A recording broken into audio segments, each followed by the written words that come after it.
This is the Volvo V60, the latest addition to Volvo's wagon lineup. Now, this car is based upon the scalable product architecture alongside a lot of other Volvo models. So comparing to the outgoing V60, this car is about 5 inches longer overall, 4 of those inches going right into the wheelbase. It's 2.2 inches lower and about an inch wider. And of course, it adopts all of the latest Volvo systems. So we've got the fantastic 9-inch touchscreen. We've got the T6 supercharged and turbocharged engine with all-wheel drive. And of course, it adopts the design language of the rest of the Volvo lineup. And in my eye, it might be the best looking one. It's low slung, it's wide. If it had 2 less doors, you would think of it as a sports car. But what I want to find out is just how good this new V60 is. Does it compare against the rest of its European competitors? And after living with this car for a few days, I really do think it can match up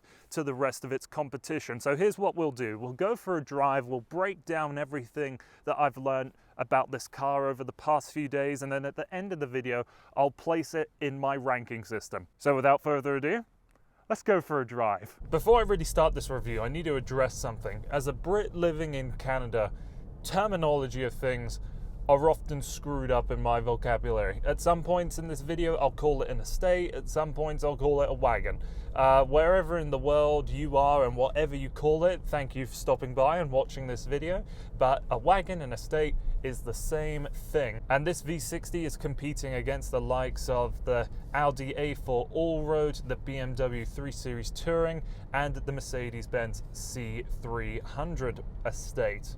So this lives in the compact executive wagon segment. At this moment in time, you have 2 different powertrain configurations for the V60. You have the T5 front-wheel drive model, so that's the 2-litre 4-cylinder with a turbocharged engine that makes 250 horsepower and 258 pound-feet of torque.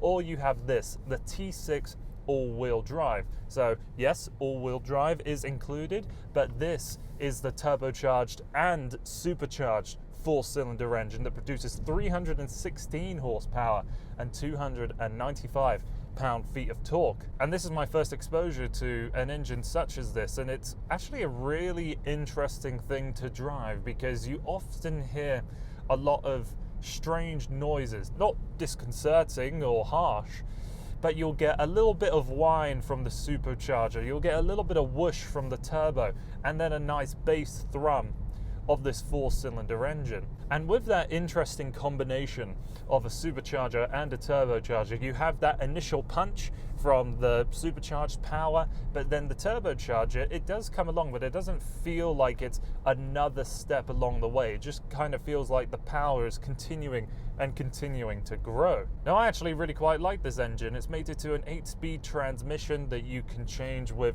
the gear shifter down here. There are no paddles behind the wheel in this model that I have, and this model that I'm in is the Momentum. So you have the Momentum and the Inscription. For the top trim Inscription, you won't get much exclusive equipment, but you'll get some upgraded leather seats. They can also be massaging as well. And the V60 Cross Country is on its way. That adds about another 3 more inches of ground clearance, and then a whole bunch of body cladding to go all around the edges. It's an attractive combination for plenty of people that might need that extra ground clearance if they have to go down a really gravelly patch of road to get to home or wherever else they might frequently travel to. Personally though, I just adore the way the V60 looks in this state. This has the ice white non-metallic paint, and I think it actually works really well for this model. You can see the indents just over the wheel arches, kind of making it look like they're extended ever so slightly. The Thor's Hammer LEDs, the Volvo grille, and the way that the tail lights lead up to the roof line.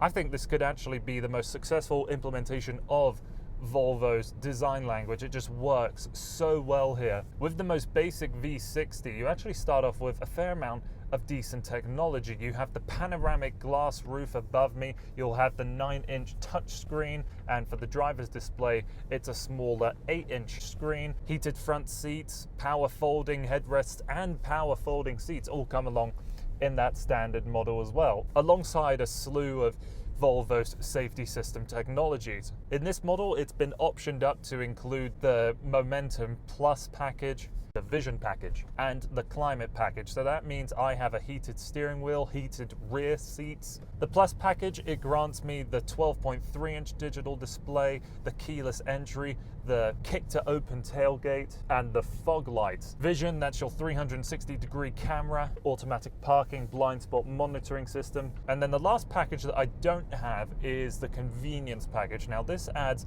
Volvo's semi-autonomous pilot assist, and I tested this out in the XC40 just earlier this week, and it was a very good semi-autonomous system, but with this one just having cruise control, I don't miss it. You know, it's one of those things, it's brilliant to have, but to pay the additional fee for, if I was someone that was really walking into that dealership, I'm not sure I could commit to it. Driving the V60 is very refined and quiet. I get close to nothing for road noise, and nothing's coming off of these wing mirrors. It's comfortable, but it isn't impervious to cracks and bumps in the road. It's set up in a way that nothing seems harsh if you go over, you know, even the worst of pavement, but you know when you're going over all of these imperfections in the road. Steering, it's tight and it's direct. I was expecting it to be perhaps a little more relaxed, and it responds to all of your inputs very effectively. It feels low to the ground, it feels powerful. For these standard leather seats, they are very comfortable, and I have a lot of adjustability. There's plenty of soft touch materials and leathers here on the door, and all the way at the very bottom is actually a soft touch material as well. I like having this portion that slides back to reveal space for probably 3 coffee cups. In here it is rather sober, you know, we've got little touches of silver and grey, but it's mostly black, but I don't really mind that at all. Everything's put together very well, all the materials are fantastic. Perhaps the only things I don't like up front with the interior is I don't agree with having gloss black buttons on the steering wheel. Those are just going to get endlessly grubby. I had the same complaint in the XC40 for all of the buttons that feel fantastic. It is a shame that the volume knob just feels a little too light to the touch. It doesn't require the same heft and input as everything else in this cabin. The 9-inch touchscreen is fantastic. You can get into this car or any of the other Volvo products and know your way around in a second. The 12.3-inch screen in front of me, it's clear and it's bright. It doesn't have the same amount of adjustability and customization as some other competitors, but it does the job very well. With all of the vehicles that I have driven this year, maybe all of them with the exception of one had some kind of push button start system up behind the steering wheel or on the dashboard, and to come across a system where it's totally different, this knob that you turn to the right to start your ignition, takes a few days to get used to. I'm still kind of finding myself reaching up onto the dashboard to find no button and then going down to rotate this. Just below there's this little knurled switch, and this is how you change your driving modes, and you have to push down and then select something, and that gives you eco, comfort and dynamic. Does exactly what you'd expect. Rear visibility is really good, and if you ever want to improve it with the touch of a button, you just slide through the menu and you'll find the headrest fold right here and give it a touch, and then they both fall down. In this space you'll be able to select all of your safety systems if you ever wanted to turn them off for whatever reason. And then down at the bottom you have your fixed climate control and seat settings. When it comes to the rear seats, as I'm 6'4", I'm actually able to sit behind myself with just a little bit of room to spare, plenty of foot room, just a touch of knee room, and I'm surprised to say a good amount of headroom too. Despite there being that full glass roof, there is still enough space for me to get comfortable. There's a little touch capacitive section above the air vents, and that's how you change the temperature and turn the heated rear seat on and off. You can see it has a ski pass-through in the middle seat, and the seats fold 60-40. Perhaps the only letdown with the trunk is that there is no space to hide away the security cover. If you ever wanted to fold it under the floor, that spare wheel robs that space away from you. In the world of car journalism, we all love our wagons.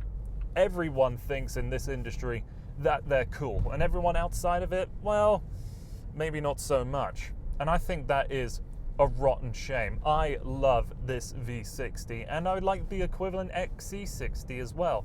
But my way of looking at it is that if you were to go into the dealership, anybody buys an XC60, but somebody buys a V60.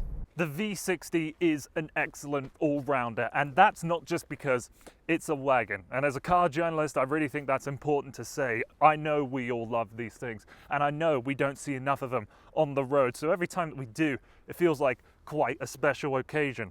And this V60 really has a lot going for it. It's got a bit of performance to it. It has a really refined interior with all of the technology I could really desire. And above that, it looks great too. So whether you're walking into the Volvo dealership to look at a V60 or an XC60, I highly recommend that you consider owning this V60. It'll probably offer a little more charm than that SUV with all of the same technology and creature comforts, and all of that wrapped up into a low slung and quite sexy silhouette. So that's been everything from me. Thank you so much for taking the time to watching this video. If you liked the video, please hit that like button, and if you think other people will like it too, hit that share button as well. And then if you want to do me the biggest favor in the world, hit that big red subscribe button as well. So that's been everything from me. Thank you so much for taking the time to watching this video, and I hope to see you again.